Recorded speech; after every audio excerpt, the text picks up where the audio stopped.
বিএনপির ভারপ্রাপ্ত চেয়ারম্যান জনাব তারেক রহমান তার পাশে রয়েছেন, তাকে স্বাগত জানাচ্ছেন বিএনপির বিএনপি মহাসচিব মির্জা ফখরুল ইসলাম আলমগীর।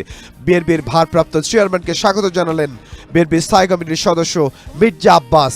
বিএনপির ভারপ্রাপ্ত চেয়ারম্যানকে স্বাগত জানালেন বিএনপির স্থায়ী কমিটির সদস্য সালাউদ্দিন আহমদ। বিএনপির স্থায়ী কমিটির সদস্য যারা, তারা আগেই হযরত শাহজালাল আন্তর্জাতিক বিমানবন্দরে তাকে স্বাগত জানানোর জন্য, তাকে শুভেচ্ছা জানানোর জন্য উপস্থিত হয়েছেন। আমরা একটু আগেই বলেছি, এখন এই বিএনপির গয়েশ্বরচন্দ্র রায়, আমরা তাকে দেখছি বিএনপির স্থায়ী কমিটির সদস্য, তিনি স্বাগত জানাচ্ছেন বিএনপির ভারপ্রাপ্ত চেয়ারম্যান তারেক রহমানকে। ডক্টর মঈন খান, তিনি স্বাগত জানাচ্ছেন বিএনপির স্থায়ী কমিটির সদস্য নজরুল ইসলাম খান, তিনি স্বাগত জানাচ্ছেন বিএনপির ভারপ্রাপ্ত চেয়ারম্যান জনাব তারেক রহমানকে। এবং আমরা দেখতে পাচ্ছি আমির খসরু মাহমুদ চৌধুরী, তিনি স্বাগত জানাচ্ছেন বিএনপির ভারপ্রাপ্ত চেয়ারম্যান জনাব তারেক রহমানকে।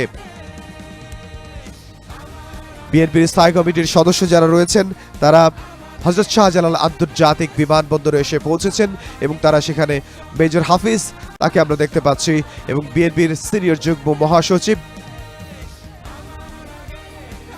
রুহুল কবির রিজভী, তিনি স্বাগত জানাচ্ছেন। আমরা দেখেছি যারা রাজপথে ছিলেন, রাজপথের নেতৃবৃন্দ, বিএনপির স্থায়ী কমিটির সদস্য, তাদেরকে আমরা দেখতে পাচ্ছি বিএনপির ভারপ্রাপ্ত চেয়ারম্যান জনাব তারেক রহমান তাকে স্বাগত জানাচ্ছে, তার সঙ্গে করমর্দন করছেন। এবং বিএনপির ভারপ্রাপ্ত চেয়ারম্যান জনাব তারেক রহমান, তিনি এসে পৌঁছেছেন এবং একটু পরেই তিনি বিএনপির স্থায়ী কমিটির সদস্যদের নিয়ে তিনি পৌঁছবেন যেখানে লাখো জনতা অপেক্ষা করছেন বিএনপির ভারপ্রাপ্ত চেয়ারম্যান জনাব তারেক